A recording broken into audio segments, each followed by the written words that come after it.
What's up guys, it's Drac and welcome to Not My Workshop. So normally this would be a Nerf news video, your number one source for Nerf news, but instead, while we are in kind of a news studio, we're going to be doing a different style of video, and a different style of video for a very interesting and unique situation that we find ourselves in.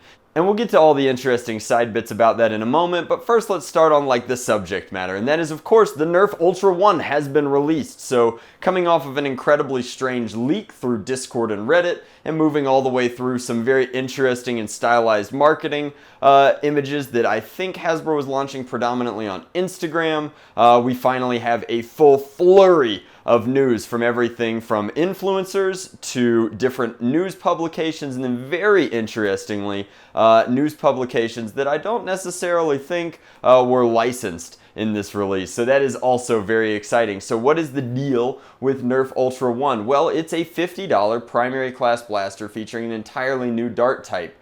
Why?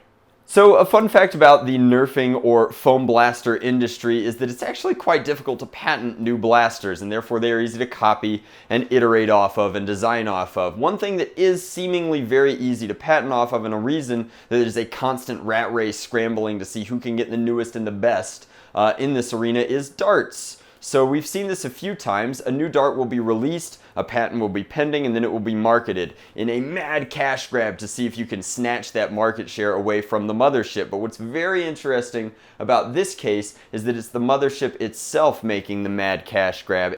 And the massive amount of money that has been pumped into marketing this as something new, exciting, different, and special is laughable at best and almost deceitful at worst. And we're going to break that down as well. So in order to get your mitts on an early copy of the Nerf Ultra 1, and more importantly the darts which have a patent pending on them, you had to sign a stack of paperwork about the size of my fist. And as you can see from my distinctive lack of Nerf Ultra 1, as has been the trend growing up to this point, I said no. So I don't have my hands on one, but fortunately I have enough industry level knowledge and expertise in this realm that we have all of the ammunition we need. Ammunition, get it? To give you all the details about this blaster and why it probably isn't worth its SRP of 50 United States dollars. So first off, the design ergo looks incredibly cramped. The only hands-on demos that we have right now are a woman that works for TTPM and my friend Sophie, who has some of the smallest hands I have ever seen. Given that this is aimed as a premium competitive product with everything from cheesy gold foil on it, you'd think that it would fit the primary Nerf demographic a little bit better, but the entire control center is so scrunched down that I feel like you'll be revving the entire time you have your finger in that zone. So that's a little concerning. And then interestingly of note, and I'm super glad that Sophie mentioned this in her video, the drum is so large to fit these new darts, which are not compatible with anything else, that while you have your forearm or your bracing arm on the blaster, your actual wrist area can stop the rotation of the drum going through, which is another interesting ergonomic hiccup that I feel like with more time and more testing would have been easily solvable. This is a problem that was in the Busby Tommy 20, and that blaster is over a decade old. Come on, guys. Now, we've had quirky blasters before with weird ergonomics that are still perfectly fine, and why is that? Well, Hasbro's done one thing really well over the last decade and change, and that is they have introduced a unanimous uniform dart type. The 50 caliber or half-inch dart geometry with a fixed link has been essential in the development of the hobby, the growth of not only their brand, but also their brand dominance in this space. Other competitors live or die seemingly based on how well they cross-compete into that ecosystem. And I can understand why that was really, really frustrating, but the rising tide should raise all boats, and in theory that is a good thing. It lets you automatically kill something crazy that's honestly less efficient like Boomco, as it could not fit into the ecosystem, and it still leaves you a little bit of room to play and explore with other things. The unfortunate thing is that we've pretty much confirmed that the peak of performance is right in and around a shorter length 50 cal dart, or some tweaking small iteration of that. That's just physics, guys. Unfortunately, the Nerf Ultra Dart does none of that. In addition to choosing, I think, a just mechanically inferior construction type, and then claiming that it's innovative on the box, which is very strange. It's not really doing anything special other than locking itself not only out of other markets, but also out of its own market. This blaster is not compatible with the best Nerf blasters of all time, past, present, or future, because it's got this super funky dart type. And when I say dart type, I'm not talking about the arrow fin technology, which clearly is doing nothing for accuracy based on this very shiltastic TTPM video. Instead, I'm talking about the choice to make the dart lighter so that you can claim longer ranges when you catch the wind right in undoubtedly sterile marketing conditions. And we've seen this before. The Vortex Discs are specifically designed to create lift because they are little green discs. They fly further because they float slowly and catch the wind and don't drop as quickly. This is clearly a similar take, except using styrofoam, and that might be a little disingenuous. Styrofoam is polystyrene foam, and if it was polystyrene, I feel like they would snap similar to your basic packing peanuts. I think it's far more likely that these are a slightly different material called polypropylene, but I actually don't have one in my hand. I can't guarantee that. All I can tell you is based on Sophie's pictures and videos and all of the information we have so far, polypropylene seems to be the most logical material for these to be made out of. And you guys are actually familiar with that. Science word aside,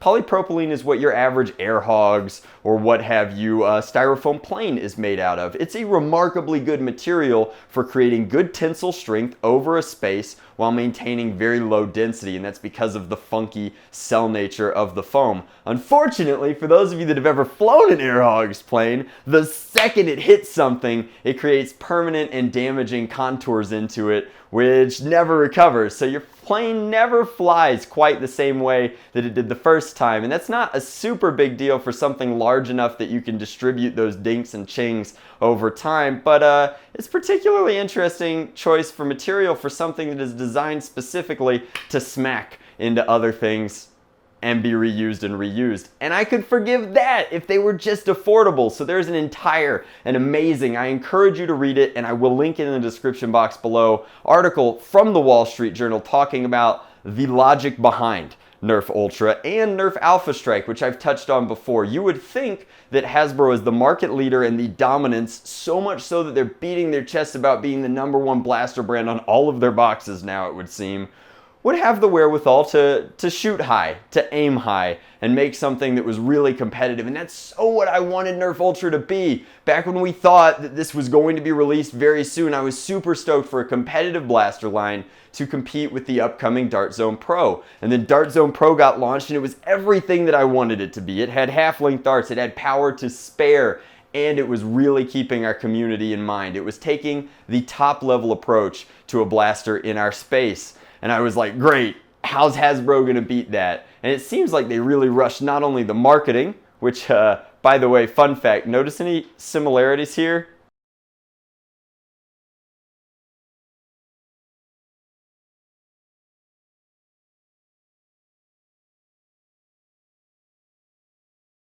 I don't know what to say, guys, that's a little embarrassing. To get back on target, unlike these darts, these are easily Hasbro's most expensive darts yet, and they are super proprietary to the degree that the blaster has built-in DRM. That's insane. So you can see from these pictures that we borrowed that not only are they shorter than a traditional Nerf dart, but they're also thicker, which would be fine if at least it was the same OD/ID as a Mega Dart, but it also isn't that. These are an entirely proprietary diameter, which means that they've been able to create in this blaster a system that, according to the article claims, will not fire any other kind of dart. In addition to that, they're going to have to juggle the interesting foreign objects blaster clause, which normally they work around by having the post in the dart such that they can only fire actual darts. I don't know if this made the extrusion process any different, but since they're polypropylene and not the usual kind of foam that'll bounce back, I don't think they were particularly concerned about that. And what that leaves us with is, at 50 cents a dart, Hasbro's most expensive ammo yet, coming in at over twice the price of rival ammo and doing way less interesting things. In addition, the range claims are staggering. Remember that video I showed you? Did you notice the difference?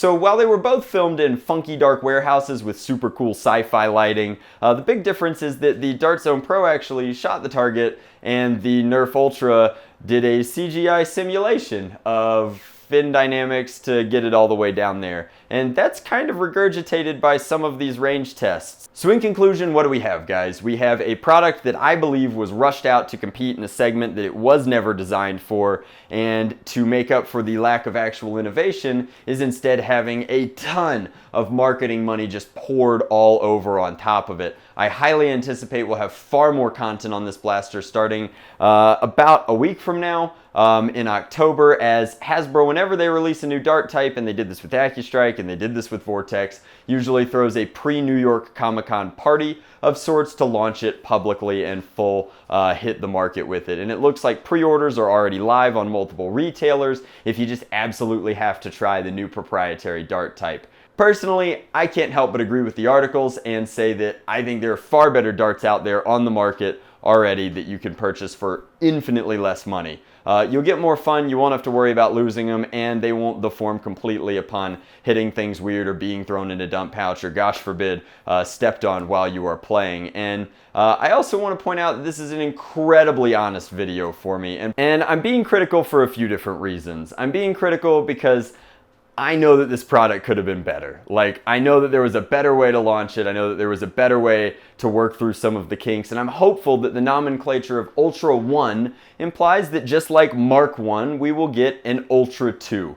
And I'm hoping that it's better. I'm hoping it takes some of this consolidation into play. I'm hoping that it comes with far more darts to offset this massive aftermarket cost. And I'm hoping that we realize that while we can patent just about any new funky dart, reinventing the wheel to catch a new generation of nerfers in some sort of crazy money trap is not an ethical way to progress just the entire space. Hasbro has been instrumental in making Nerf this monstrous brand identity, and competitors, influencers, enthusiasts alike, we owe that to you. I think that the golden age of In-Strike was phenomenal. Modular blasters, uniform ammo types that worked in everything and were backwards compatible. Like, the Elite Dart was backwards compatible with Streamlines, guys. That's real innovation. That's a real gift to your loyalists. This feels very disingenuous, and the massive dichotomy between honest marketing, of which there is very little,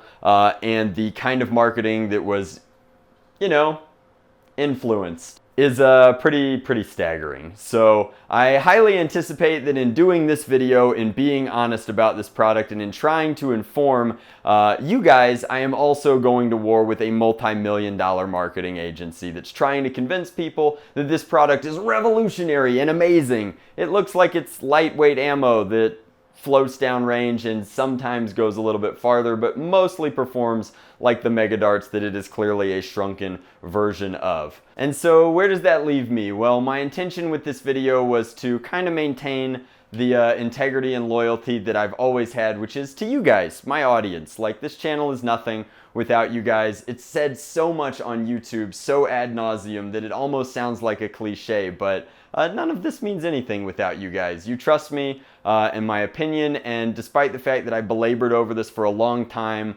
obviously, like, the paperwork, the perks being offered were staggering. They are very enticing. They are very exciting, especially since I'm going to be in New York Comic-Con covering for press like I have the last 4 years now. It was a super enticing proposition, but honesty towards you guys, my audience, is always where I have to lean. And in a world where on one side we have what we do professionally in the industry, and then on the other side we have the services that we provide you, the community, not just hobbyists, but parents buying blasters and enthusiasts of all kinds, shapes, sizes, and ages, I think that we're always going to have to tilt towards the people who made us. And if that means a multi-million-dollar marketing agency has it out for us from now on, then I guess we'll cross that bridge when we come to it. But we'll do that together too. I always appreciate it when you guys click on my links in the description box. There are no affiliate links in this video. And of course, your support on Patreon is the tourniquet that stops the bleeding, gushing wound that is YouTube's constant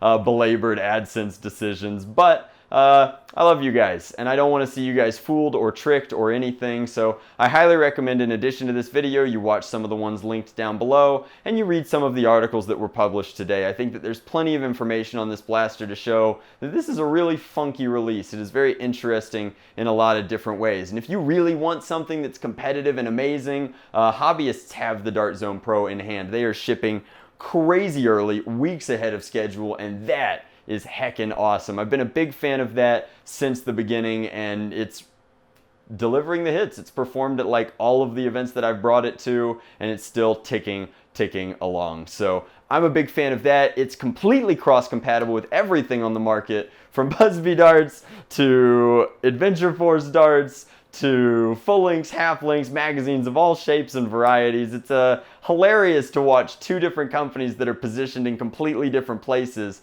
take completely different avenues towards the top end. So who knows how the numbers are going to shake out, but I felt like it was my job to be as honest with you guys as possible, and I'm definitely a little nervous about what this is going to do to Toy Fair and stuff, and in that spirit, I'm just going to leave you with my absolute favorite Alan Moore quote. "Our integrity sells for so little, but it's all we really have. It is the very last inch of us, and within that inch we are free."